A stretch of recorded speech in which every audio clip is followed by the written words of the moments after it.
had some exciting days in the last week, I would say, mostly good. Some of the things you're reading about in Los Angeles, thank goodness we sent out some wonderful National Guard. They've really helped, and a lot of problems they were having out there.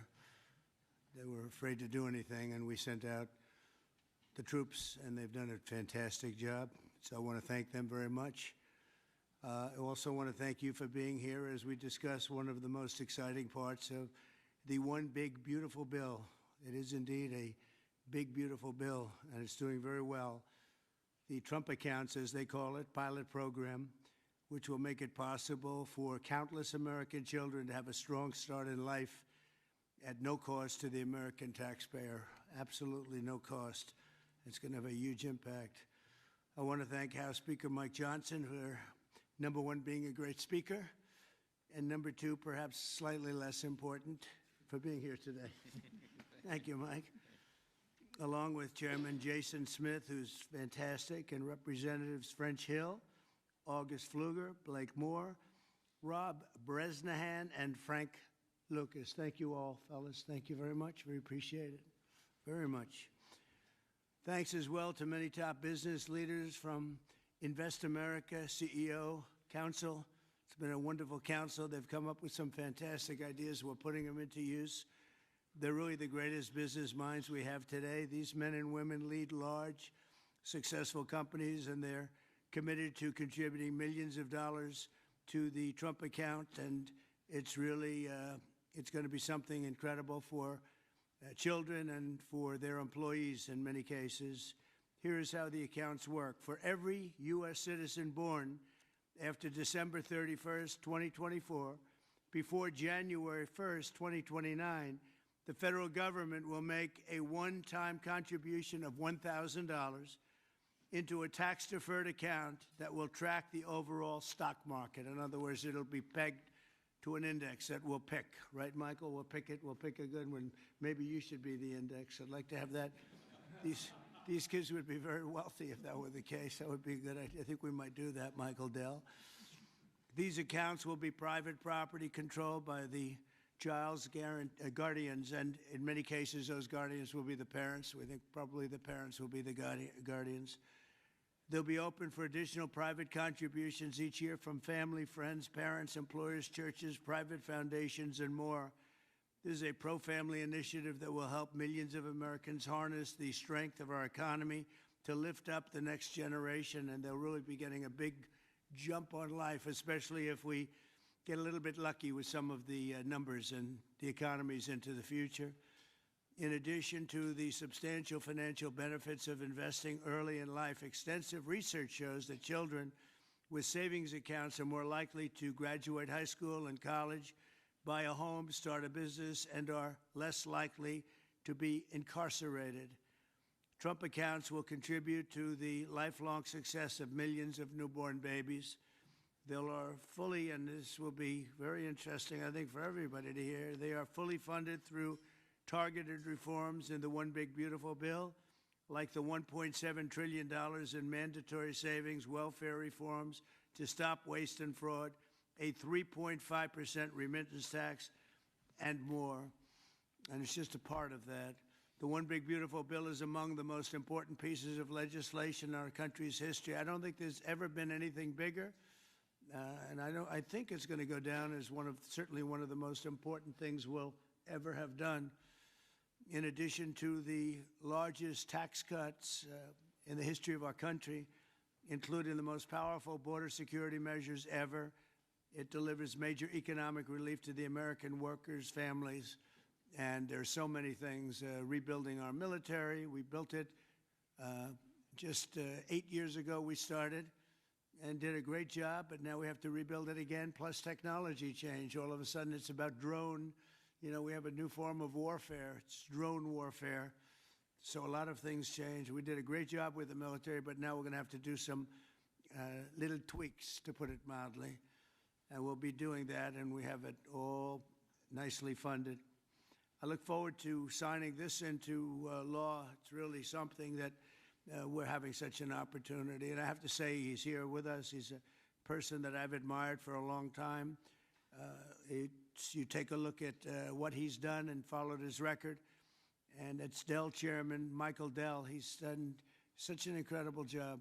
As a business person, I study business people, and that's a perfect one to study. It should be almost mandatory reading. So I want to congratulate you on that, and thank you for the idea, because you're the first one that really brought this to my attention. I know that you and your friends have been talking about it for a long time, but other presidents didn't get it done, Michael, right? So we got it done. Congratulations. Thank you very much. Sure. I want to also give some recognition to my friend Brad Gerstner, who helped get us all organized and that's right. And actually thank you very much. Good, Brad. Spearheaded this. Good. And also we have with us a very powerful man in the world of business, CEO David Solomon of Goldman Sachs. David, thank you very much. Thank you for having me Long-time here friend. today. Thank you. Thank you very much. Uber CEO Dara Khosrowshahi. Where is Khosrowshahi? Where? Thank you very much. That's a hell of a name, but you've done a hell of a job. So that's appropriate. And also, again, Chairman Smith for doing such a job. Nobody knows taxes better than Chairman Smith. When we have a problem, Mike, we go to see Chairman Smith, right? So I want to thank you very much, Dara and Chairman Smith. I appreciate it. So I'd like to begin by asking Speaker Johnson to say a few words, and I think then we're going to go to Michael Dell, David Solomon, we're going to go to Dara, and then to Chairman Smith. Thank you very much. Mr. President, thank you so much for your bold, visionary leadership. It is the key to all of this great success that we are achieving. And the One Big Beautiful Bill, it is not an overstatement to say it will be one of the most consequential pieces of legislation in the history of Congress. There's a lot in here. And by extension, or I would say it is an extension of the figure who I believe will be the most consequential president of the modern era, if not all American history, and that's the gentleman sitting to my left. So I want to thank you for that. Thank you very much. That's a beautiful statement. Huh? Well, I like him too. Thank you. It's a statement of objective fact, and every working American understands, I think, the principle behind this concept that we're discussing today. If you have a 401k, you understand the power of investing early for the future. Trump accounts take that same principle, and they apply it from the very beginning of Americans' lives. It's a pretty simple concept. The families that opt in will receive a one-time payment of $1,000 to a Trump account that parents can contribute to. It's a bold, transformative policy that gives every eligible American child a financial head start from day one. Republicans are proud to be the party, we always have been, that supports life and families and prosperity and opportunity. And Trump accounts are all about setting up the next generation for success. For future Americans, this early investment could really be the game changer. It could be a difference. It could pave the way for paying their way through college or buying their first home or starting a business, even when they're young. So even $1,000 at birth will put these Americans in a better position than over half of American adults who sadly have no retirement savings at all. So this would be a remedy to that great problem. And it will encourage the free market. It will encourage investment and understanding of capitalism. All these things that we want to foster among the American people so that the economy and individual lives can flourish. Of course, none of this happens unless we pass our One Big Beautiful Bill through Congress. And we have at stake the largest tax increase in American history if we fail to deliver. And we will not have this rocket fuel to the U.S. economy, and that's why this is so very important. Passing this pro-growth legislation will help every single American. From Trump accounts, this is one of the components of it, to eliminating taxes on tips and overtime, to reducing red tape on Main Street.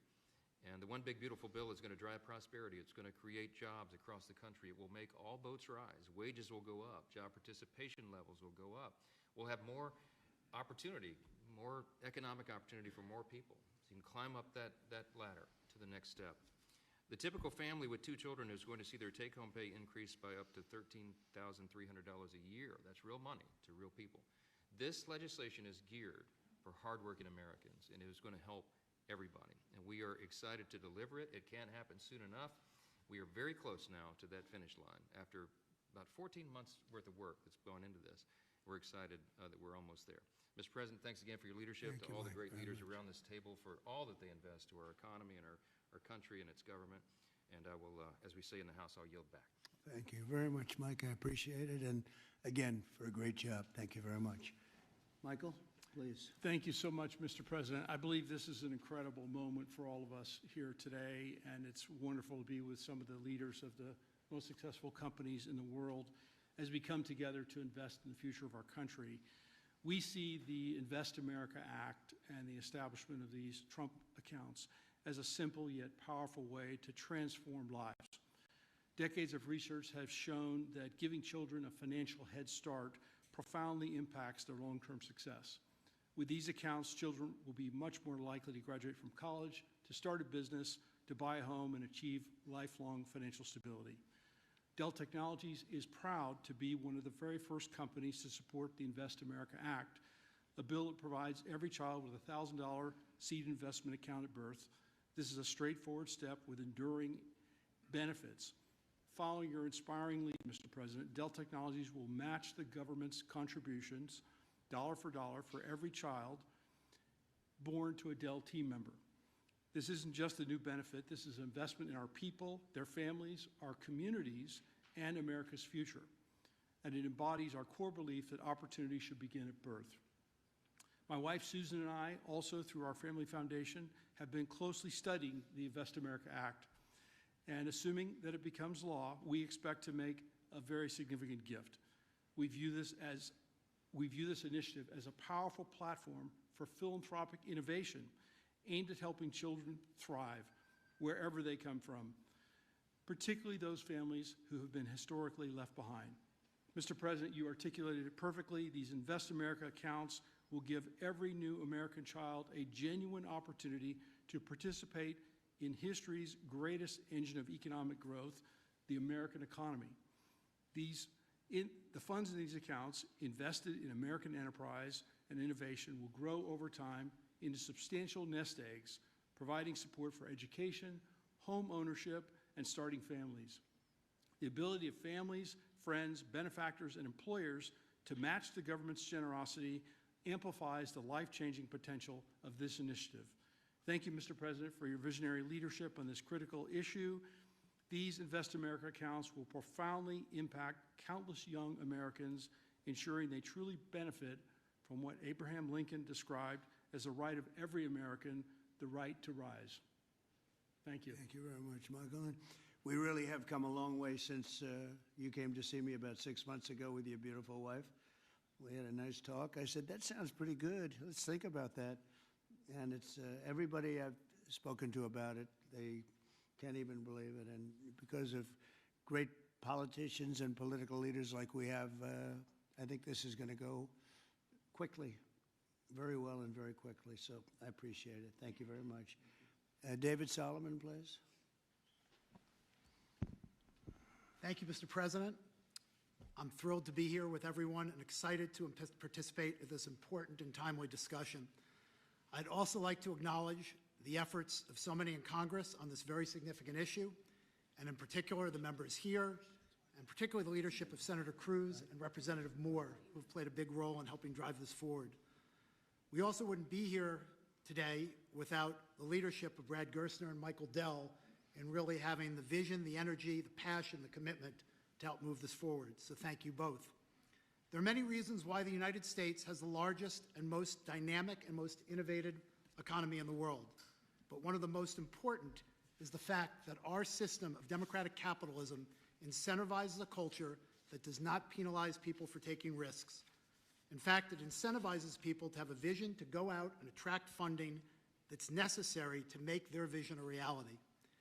It is no mistake that many of the most important and innovative companies in the world today started in a parent's garage or on a college campus or in any one of a number of unlikely places in the United States. One of my worries is that our current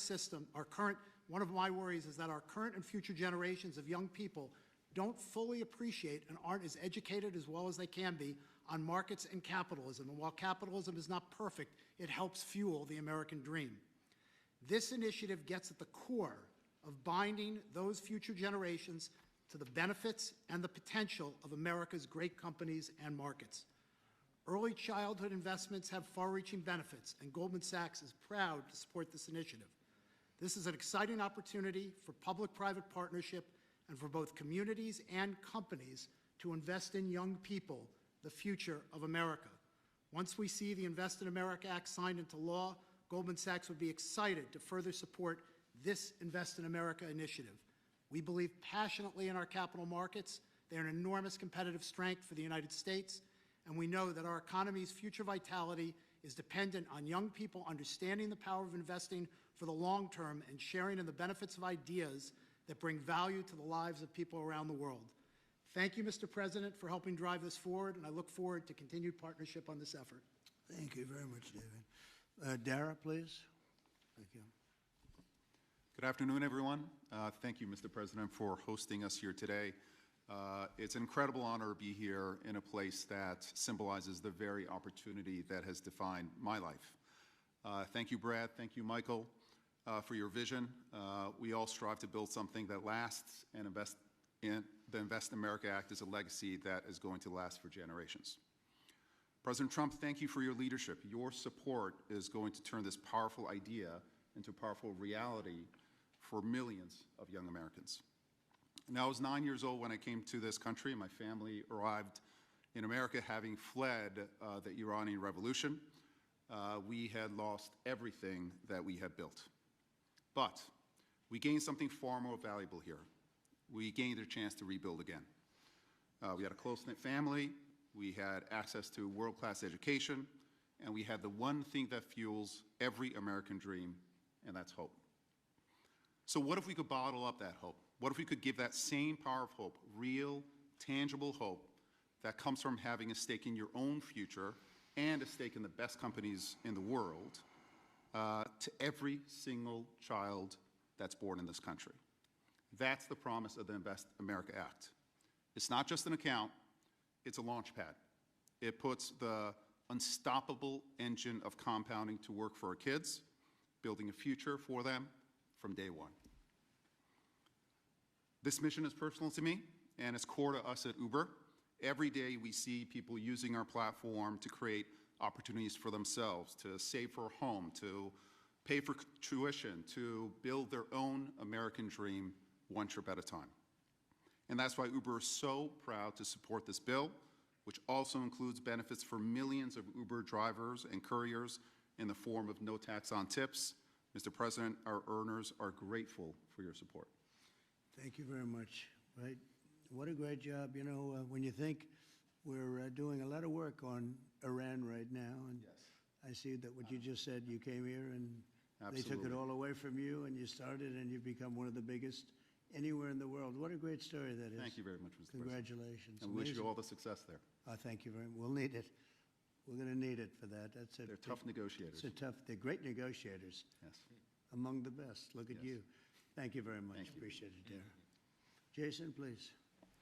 Thank you, Mr. President. I want to first start off by thanking you for your leadership, your vision, your commitment to workers and families throughout this country. The One Big Beautiful Bill would not have been possible without you. And it delivers the largest tax cut in U.S. history, the largest mandatory spending cuts in U.S. history, the most significant welfare reforms in U.S. history, and the largest one-time investment in border security. So it's things to be extremely proud about.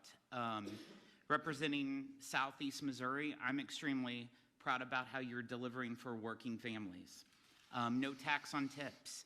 A waitress like the waitress in Nevada that talked to you about no tax on tips, and the other 4 million tipped employees in the country, they will see an extra $1,700 in their paycheck because of the no tax on tips. That's significant for someone who's just trying to put food on their table and clothes on their backs. The linemen working overtime to restore power will get an additional $1,750 into their paycheck. Seniors will get $72 billion in tax cuts. The Trump investment accounts will be a game changer for new parents, even before their newborn baby can walk or talk. Their child will have money saved to one day learn a trade, start a business, or to buy a home. every child born under this policy will have a better shot at a future. It does not matter if they live on a city block or on a county road. This will make a significant difference to their lives, and it's because of your leadership, Mr. President, and we say thank you. Well, thank you very much, Jason, and hopefully we're going to get that through, and we have a certain date picked out, an ideal date. If it takes a little longer, that's okay, but ideally we're going to get by a certain date. And again, I think it's one of the most important pieces of legislation we've ever had before us and that the country's ever had. I'd like to ask, if I might, Brad Gerstner, one of the most successful people in our country. I'm a friend of Michael very much, and Michael has great respect. And if you don't mind, Brad, I'd like to say a few words, please. Thank you. Well, first, it's a great honor and privilege to be here. We wouldn't be here without your leadership. And for me personally, to be here with my son, Lincoln Gerstner, happens to be named after the gentleman over your right shoulder. Where's Lincoln? Well, he's good looking. He's much better looking than you. What happened? Hey, we all want our kids to be better than ourselves. But it was around our small kitchen table that this idea was really born. I started off like Jason Smith in a small rural town in Indiana. My dad had lost everything in 1978 trying to start an auto parts company, and the Japanese were tearing apart our auto industry. We had double-digit interest rates and inflation. Our family mortgaged the house to keep the company going and ultimately lost everything. So I know a little something about starting with nothing. And I know what it felt like that first time you had a little skin in the game, where you thought you had a shot. You went from nothing to something. And like Dara said, that is the great story of America. The promise that there's mobility, the promise we can move up that ladder. But today, we've moved to a society of dependency, right? I saw somebody answer the White House's tweet on this today by saying the answer to socialism is more capitalism. This is more capitalism. This is aligning every child in America with the upside of free markets and the benefits. And that is your Main Street agenda, Mr. President. No tax on tips, that doesn't help rich folks. That helps the people who feel left out and left behind. No tax on overtime, no tax or deduction on Social Security, and the Trump accounts, right, that everybody in this room are here and we've been working so hard on, but would never come to fruition without your leadership. Those will change the game forever. It makes America an ownership society again, because all of those kids will see the benefit of compounding. If you start with $1,000 and $750 is added a year by parents, grandparents, by churches, by the companies in this room who will all contribute to the accounts of the kids of their employees, by the great philanthropists in America. I think $750 is a low estimate per year. I think so. But if you do that, by age 18, Mr. President, these are worth $50,000. By age 30, they're worth $175,000. And if you do it every year of your life, at age 50, they're worth $1 million. You are giving the shot for every American to feel like they're in the game again, part of America with that economic mobility, that dream that led Michael Dell to start Dell Computer in his dorm room, Dara to feel like he had a shot after coming here from Iran, and a couple poor kids from Missouri and Indiana to make it to where we are today. So thank you for your leadership. This would not happen without the reconciliation bill and the work of the many in this room, but spearheaded by the Speaker and Jason Smith, the big, beautiful bill. This is the vehicle to get the Invest America Act passed. So thank you, sir. Well, thank you very much, Brad. Great job. And nobody knew I was going to call you. He might have done the best job of the group. Got to think about that, Mike. Good recommendation, Michael. Does anybody have any questions? I think it's something that's really got to be talked about, because it's somewhat of a miracle that we're close to pulling it off. Please. What's the latest estimate on when you think the big, beautiful bill will pass? We put Independence Day as a self-imposed deadline, and we certainly hope, I believe, we can still meet that. It's up to the Senate. The bill's in the Senate's hands now, but Spoke with Leader Thune as recently as last night. He's feeling very optimistic. You see the Senate going through the same deliberations we went through in the House, except we had 14 months to do it. They've got a truncated time period to get that done. But as you all know, I've encouraged my dear friends and colleagues over there, don't modify it too much, because we've got a very delicate balance that we reached, and it took us a long time to get there, and we don't want to upset that balance too much. So they're putting their fingerprints on it. I hope it'll be a light touch, and they'll send it back, and we'll get this thing done and get to the President's desk. And really, we have tremendous spirit. I've never seen anything like it. There's just an unbelievable. We'll always have a couple of people. I don't want to use the word grandstanders. I'd never use such a word, but you'll always have that a little bit. But maybe you won't even have that. Who knows? There's tremendous spirit for this bill. I think like we haven't seen very much, Jason, right? We haven't seen too much. So I think it's going to go pretty quickly. Mr. President, how did your phone call go with Prime Minister Netanyahu? You just mentioned Iran. Did you discuss Iran? Very Did you well. discuss We the discussed Gaza a lot of things. the Gaza war? Yeah, we discussed a lot of things, and it went very well, very smooth. We'll see what happens. You know, we're trying to do something with a country we just spoke about, Iran. I think you should negotiate this. You might be better. I think I'm going to send you today. What a good idea. This could have been the idea of the day. We'll have Dara get up and negotiate. They are good negotiators, but they're tough. Sometimes they can be too tough. That's the problem. So we're trying to make a deal so that there's no destruction and death. And we've told them that, and I've told them that, and I hope that's the way it works out. But it might not work out that way. We'll soon find out. Yeah, please. Mr. President, in 2020, when you were talking about unrest in American cities, you said, quote, "We have to go by the laws. We can't call in the National Guard unless we're requested by a governor." What changed now? Why is this situation different to not consult with Governor Newsom about this? Well, the biggest change from that statement is we have an incompetent governor. So I talked about governors, but I didn't talk about he's an incompetent governor. Look at the job he's doing in California.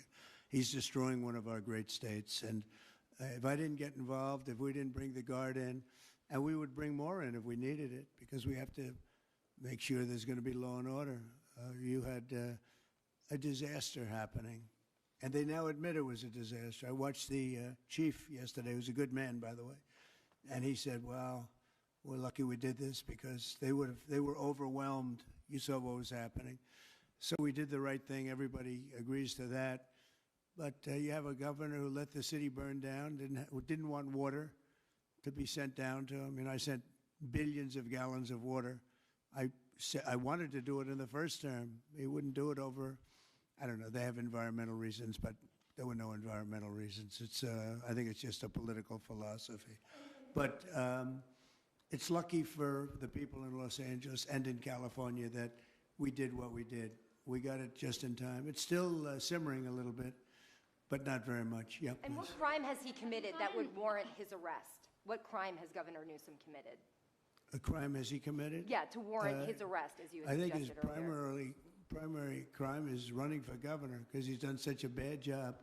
What he's done to that state is like what Biden did to this country. And that's pretty bad. It's the wrong philosophy. Thousands, hundreds of thousands of illegal immigrants, many of them prisoners. They're taking up your health care. They're taking up your space in schools. They're taking up your hospital. And in many cases, they're criminals. And we have to do something about it, and we're doing something about it. I want to thank the incredible patriots of ICE and Tom Homan, who has been incredible, and Kristi Noem, likewise incredible. The job they're doing, and it's like an unforced error. There was no reason for this. 21 million people were allowed into our country, and many of those people were criminals. And it's a shame. It's a shame, but we're getting them out, and I will say, I think it's a 95-5 issue, just like so many other issues, 95-5.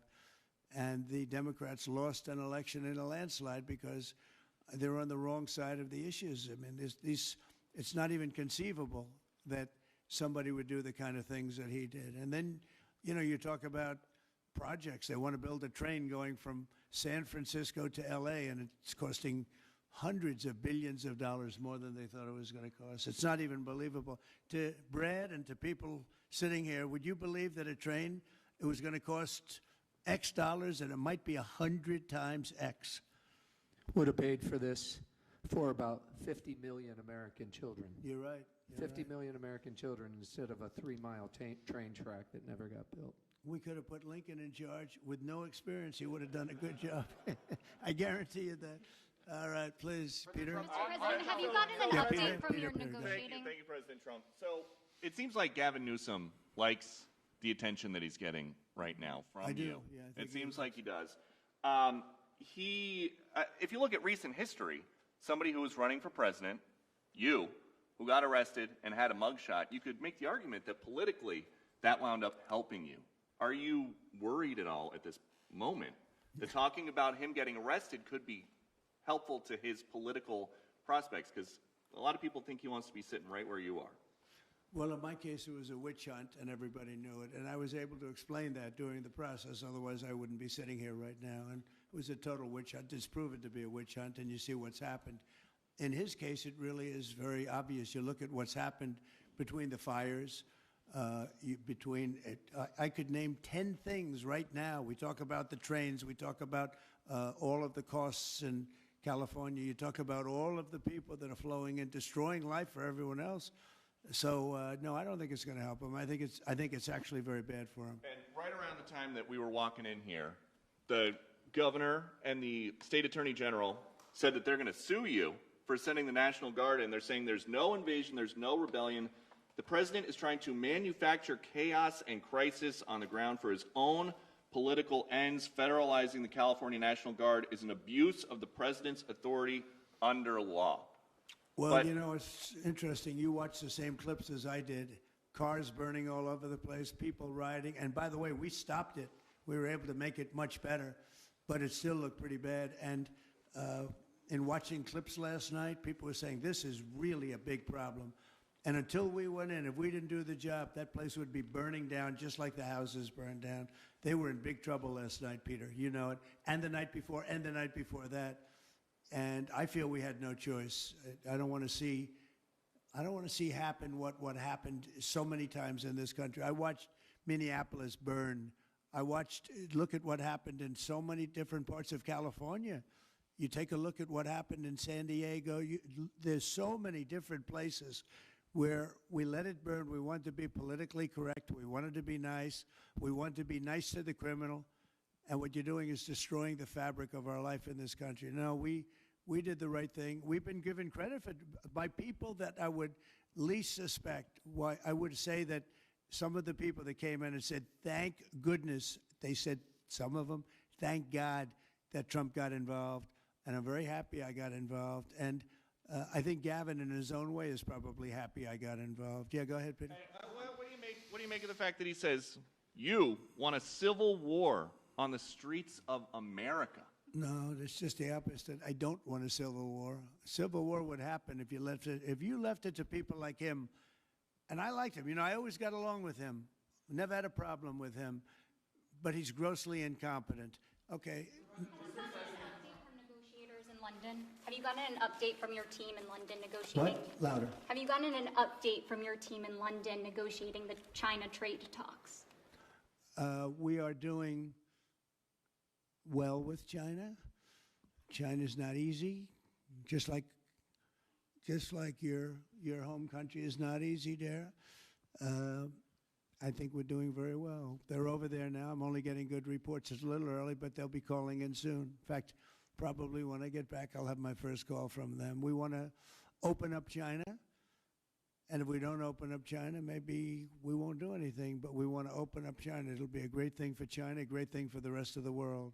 Are you willing to lift export controls when it comes to China? Did you give your negotiators any sort of limitations? We're going to see. Look, China has been ripping off the United States for many years.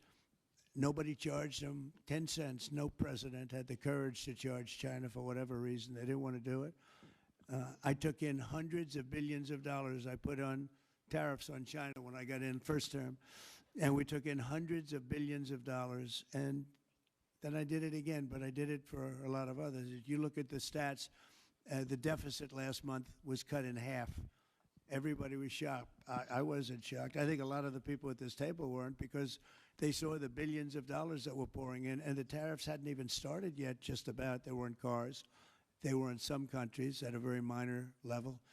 And we cut the deficit in half, and it was a big story a couple of days ago. They said, I don't believe, one of the announcers on a business network went wild, said, I can't believe these numbers. Those numbers are good. The numbers are going to be very good. I think we're going to have a great 4 years. You know, we had the greatest economy in history during my 4 years. I think this one's going to blow it away. Yeah. Mr. President, Go ahead, please. do you have a message for Greta Thunberg, and did she come up on your call with the Prime Minister today? Well, she's a strange person. She's a young, angry person. I don't know if it's real anger. It's hard to believe, actually, but I saw what happened. She's certainly different. Anger management. I think she has to go to an anger management class. Do you That's think my she was, primary recommendation for was her. she kidnapped by Israel, as she says? Was she I kidnapped? find it. I think Israel has enough problems without kidnapping Greta Thunberg. And secondly, are you going to Is get... that what she said? She was kidnapped She by did Israel? say that, yes, sir. Are you going to get rid of the Tesla and the Starlink service that you have here at the White House? No, I haven't heard that. I mean, I may move the Tesla around a little bit, but I don't think we'll be doing that with Starlink. It's a good service. Where are you going to move it to? Move it around, what do you mean? I have a lot of locations. Actually, about the Tesla. I got so many locations that I don't know what to do with them all. About the Tesla, did you ever see Elon Musk get physical with the Treasury Secretary? No, I didn't. And I tried to They ask. did have an argument, but I didn't see I didn't see a lot of physicality there. And there was this New York Times report that he did not want to talk about, Elon Musk, that alleged that he, towards the end of his time in the White House, was blurring the lines between recreational use of drugs and medicinal. Do you think he ever had drugs here at the White House? I really don't know. I don't think so. I hope not. Look, I wish him well. You understand. We had a good relationship, and I just wish him well. Very well, actually. Yeah. About aid in Gaza, you mentioned now the flotilla. Do you have a response at all about Israel intercepting this boat? And can you give us an update on what's happening to the entry of aid into Gaza right now? We've had people being shot by Israeli forces who are trying to get aid from the Gaza Humanitarian Foundation. Yes. Gaza right now is in the midst of a massive negotiation between us and Hamas and Israel, and Iran actually is involved. And we'll see what's going to happen with Gaza. We want to get the hostages back. That's all I can tell you. Yeah, please, in the back. I can go back to California briefly. You had said yesterday when asked by reporters that it was not an insurrection taking place, but then on Truth Social a bit later, you'd said they were insurrectionists. After what you've seen You're now... talking about in L.A.? Yes, sir, in L.A. I wouldn't call it quite an insurrection, but it could have led to an insurrection. I mean, that was a lot of harm that was going on last night. I watched it very closely. And it was amazing that the job that the National Guard did. And by the way, the police were working very hard also. But, you know, the police are given instructions to be politically correct. I said, no, you don't have to be politically correct. You have to do the job. And on Elon Musk, do you plan to speak to him on the phone anytime soon? I know some... Which one? On Elon Musk, do you plan to speak to him on the phone anytime soon? I haven't really thought about it, actually. I would imagine he wants to speak to me. I would think that. If I were him, I'd want to speak to me. And maybe he was already called. You'd have to ask him whether or not he's already called. But I'd have no problem with it. If he called you, you'd pick up and speak to him? Well, I don't want to say that, but I would imagine he'd want to talk to me. You were supposed to get a Yeah, please. You were supposed to get a counter proposal from Iran today. Have you gotten that proposal? And what is the main impediment? We have a meeting with Iran on Thursday, so we're going to wait till Thursday. And what's the main impediment to getting a deal? Well, they're just asking for things that you can't do. They don't want to give up what they have to give up. You know what that is. They seek enrichment. We can't have enrichment. We want just the opposite. And so far, they're not there. I hate to say that because the alternative is a very, very dire one, but they're not there. They have given us their thoughts on the deal, and I said, it's just not acceptable. The main topic for Prime Minister Netanyahu today when you spoke? I would say, yeah. I don't know what else. I can talk about the weather. Well, you can talk about Lebanon also, sir. Pretty much, The Lebanon. that's the main topic. Lebanon is the We ceasefire talked in about Lebanon. Lebanon Yes. also, yeah. We What- did. What about Lebanon, sir? Well, Lebanon's working very hard. They have a great new ambassador that I put there, a man I know very well. He's very smart. I didn't even know he was Lebanese. And I said, why would you want Lebanon? He said, I was born there. I love it. I love the people. I said, you know, it's very dangerous going to Lebanon. There are some ambassadorships that are wonderful. There are some that are dangerous. I said, Michel, his name is. It's a he, Michel, very elegant man. And I said, why would you want this? And he said, because I love my country and I love those people. I said, it's very dangerous. He goes, I don't care. This is not a man that lived on danger. He's a very successful man from here. And he wanted to be the ambassador despite probably a very dangerous situation he's going into. You see what's going on. But I had great respect for that. He loves that country. He loves it. He was born there. He loves the country. Yeah. Mr. President, you've got a big, beautiful parade coming up on Saturday. We do. What's your biggest expectations for that? And I've got a second question in regards to Gavin Newsom. Go ahead and talk about the big, beautiful parade. It's such a, thank you, Brian. It's such a, I think, important moment for this country. You know, 2 weeks ago, I was calling people and back and forth with leaders, including President Putin, including French president, including lots of different people. And all of them said, we're celebrating victory in World War II. And I said, wow, isn't that amazing? We're the only one that wasn't celebrating, and we're the one that won the war. Now, Russia did help. They did lose 51 million people, in all fairness. People would say, oh, he's sticking up for Russia. No, they lost 51 million people. And, you know, can't forget that. But France was celebrating. And, as you know, Hitler made a speech at the Eiffel Tower. But when I spoke to President Macron, he said, oh, we are celebrating the great victory of World War II. And I think that's great that he was doing it. But we're the one that won it, and we weren't celebrating. I said to myself, you know, isn't that crazy? And I think it's time for us to celebrate a little bit. You know, we've had a lot of victories. We won 2 world wars, and then we go out and change the name of the forts where we won the wars. You go out, we win world wars from Fort Robert E. Lee, from Fort Bragg, from all the different forts. And what do? We change the name of the forts because we want to be politically correct. So a lot of them were changing back. You probably noticed Fort Bragg and others. But I think it's a time to celebrate our military. You know, we've rebuilt our military largely. Little low on ammunition. That's because it goes out very fast to other countries, one in particular. But we'll get that back very quickly. But we have a military the likes of which nobody has. Nobody comes close. We have the best equipment in the world. We make the best equipment in the world. There's no military like our military. We showed that with ISIS. I was told by the television generals it would take 4 years to win, and we did it in 3 weeks. And it was headed by General Raisin Kane, who's now the chairman of the Joint Chiefs of Staff. He's great. Just left him. No, I think it's time that we celebrate. And I sort of have to laugh at these people. Well, you know, you're going to spend a lot of money. A lot of that money is being paid for by me and people that make donations. I don't know if you know that. A lot of it won't even come out of the military. I think I can say that, Susie, right? We have people putting up money to do it. Not that it's necessary, because I think it's a great expenditure. We have many tanks. We have all sorts of new ones and very old ones, old from World War I and World War II. It's really a celebration of the Army. So the Army is a year older than the country. So next year we celebrate 250 years, but we're celebrating the Army on Flag Day. And it's not my birthday. It is my birthday, but I'm not celebrating my birthday. I'm celebrating Flag Day. It happens to be the same day, so I take a little heat. But Flag Day is the appropriate date. And we're celebrating 250 years of the Army, a great service.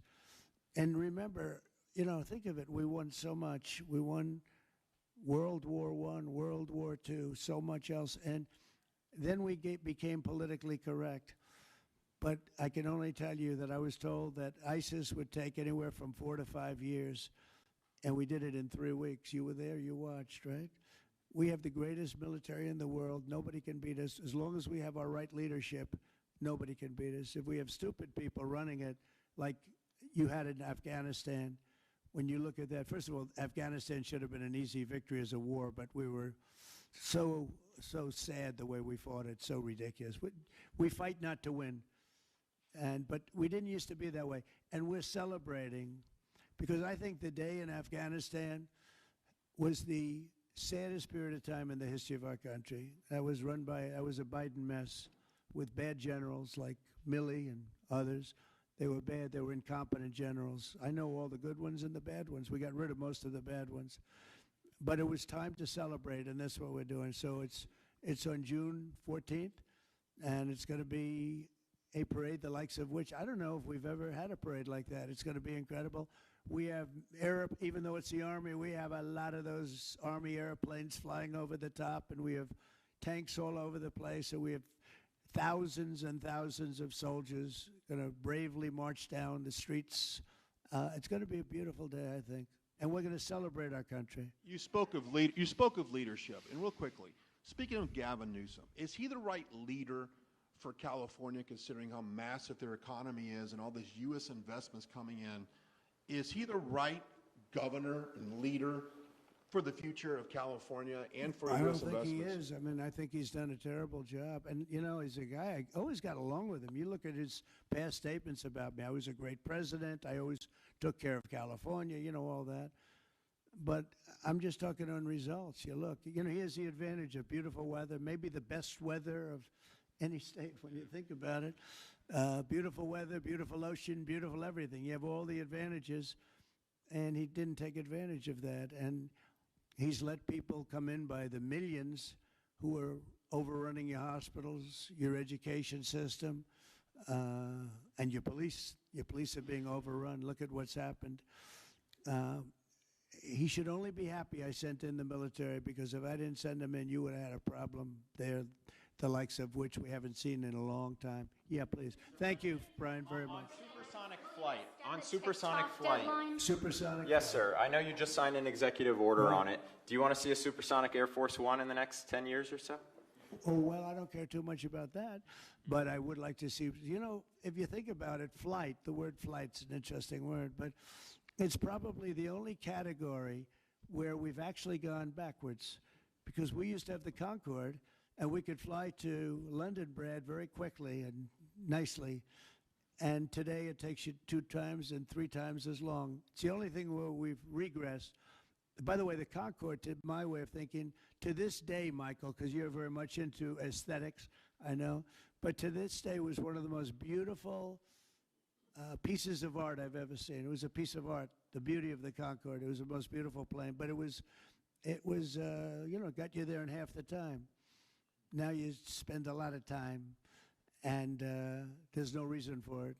Because, you know, they have the sonic boom. It's not a huge problem, but they have the sonic boom thing pretty well figured out. The technology changes, the change in the skin, the change in weight, all of the other things. There's no reason why we shouldn't do great. So we are making it possible for them to do supersonic and get us back on the track. I mean, think of it, 30 years ago, we actually had planes that flew much faster than we do now.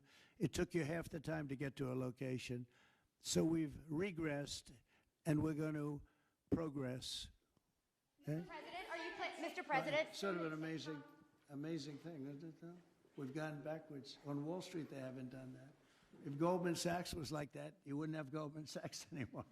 Mr. President, are you planning to deploy Marines? Are you planning to deploy Marines in California to address the situation in Los Angeles? Are you going to deploy Marines in California? We'll see what happens. I mean, I think we have it very well under control. I think it would have been a very bad situation. It was heading in the wrong direction. It's now heading in the right direction. And we hope to have the support of Gavin, because Gavin's the big beneficiary as we straighten out his problems. I mean, his state is a mess. And I'd like to get somebody involved in the rail, because, look, personally, it should have never been built, because you can fly there for $2, and what are you doing? They're doing that. You could drive. You could do lots of different things. You know, if they did a study, if you gave every passenger the finest limousine service in the history of our world, the most expensive chauffeur-driven, white-glove limousine service back and forth, we would have saved billions of dollars as opposed to building this monstrosity that's going up. And I've never seen anything. You know, I've seen cost overruns. I'm a person, I've always done well on cost overruns. I don't have them. but I will tell you, I have never seen cost overruns. You see them where they're 20% more, 50%, 100% more. These are thousands of percent. Nobody even knows. They have no idea. And it was supposed to be from San Francisco to Los Angeles. Well, they just made it way outside of Los Angeles. It's stopping in the middle of, I don't want to say nowhere because I happen to like one of those little cities very much, but it's way short of the destination. And our government is saying, why are we involved in this thing? It's been handled so badly. Before him, but he really blew it. So, all right, one more question. Speak to any of the discussions that were had there and the purpose of that retreat, your time at Camp David? What? Your time at Camp David, can you speak to what discussions were had there and the purpose of that retreat? Well, I don't want to speak to discussions. I mean, I told you what we were there for a little bit. We had discussions on many topics. We had a group of people, a large group of people, including generals and admirals and lots of others. And all I can say is our country's in great shape. We're in great shape economically.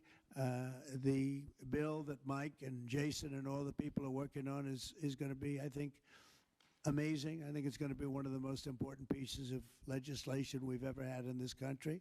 It's going to do things that you wouldn't believe. We're going to, I have a very simple phrase. We ran an election on very simple words: make America great again. That's what we're doing. We're making it great. We're making it safe. We're making it beautiful. And we're making it very wealthy again.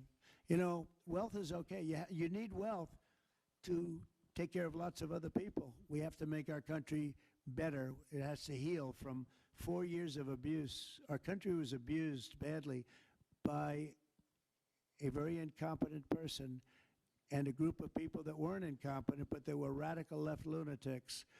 And they ran the country with an auto pen. And I hope that law enforcement's looking at that very seriously. That's like a takeover of our country in a certain way, because this guy had no idea what he was doing. You saw that during the debate. You saw that in other cases. I mean, he had no idea. I saw it years ago. By the way, 40 years ago, he had no. He was bad 40 years ago. We're not just talking about. And they always like to say age, but it's not age. I know people 88, 89, 92. Bernie Marcus, who just passed away, was 95. I spoke to him a year before. He was 100%.